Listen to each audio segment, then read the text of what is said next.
السلام عليكم ورحمة الله وبركاته. ازيكم حبايبي؟ عاملين ايه؟ يا رب تكونوا بخير. النهاردة وصفة النهاردة زي ما انتم شايفين كده حاجة جميلة قوي. هنعمل جلاش مكرمش طبعا، بدون ما هنستخدم سمنة كتير.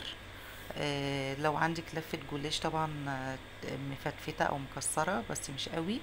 تعالي بقى واقولك هتعملي بيها ايه. طبعا هنجهز شربات، كوبايتين سكر وكوباية مية وعصرة ليمونة ورشة فانيليا، وهنحطهم على النار لحد لما يغلي غلوتين، وبعدين هنطفي نركنهم على جنب ونسيبه يبرد. طبعا زي ما انتم شايفين كده حاجة جميلة قوي. يا ريت اللي ما اشتركش في القناة يشترك ويدوس على كلمة الكل عشان يوصلوا كل جديد. ويا ريت تعملوا لايكات حلوة كده وقمر كده زيكم. طبعا ده تستاهل بقى مليون لايك. يلا يا حبايبي تعالوا كده اقول لكم بقى نعمل ايه. نسمي الله ونبدأ. هنا معانا طبعا زي ما انتم ما شايفين، معانا نص كيلو جلاش.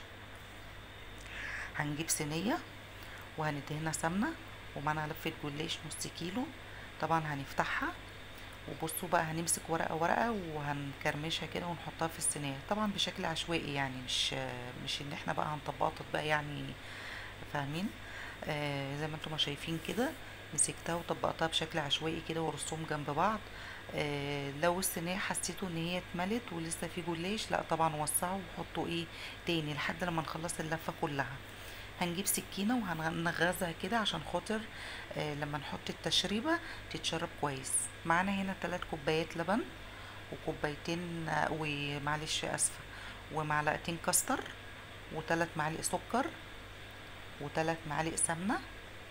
هندوبهم كويس قوي. بعد ما هندوبهم كويس هننزل بيها على الجلاش. دي بقى التشريبة الجميلة كده القمر دي اللي هتخلي الجلاش بتاعنا دوت يروح في حتة تانية. بصوا زي ما انتم شايفين، وهنجيب سكينة برضو وهنغز كده عشان خاطر يتشرب من جوه. ودي كانت وصفة اليوم. ما تنسونيش بقى في اللايك، ودوسوا على كلمة الكل عشان يوصلكوا كل جديد، واشتركوا في القناة. والسلام عليكم ورحمة الله وبركاته.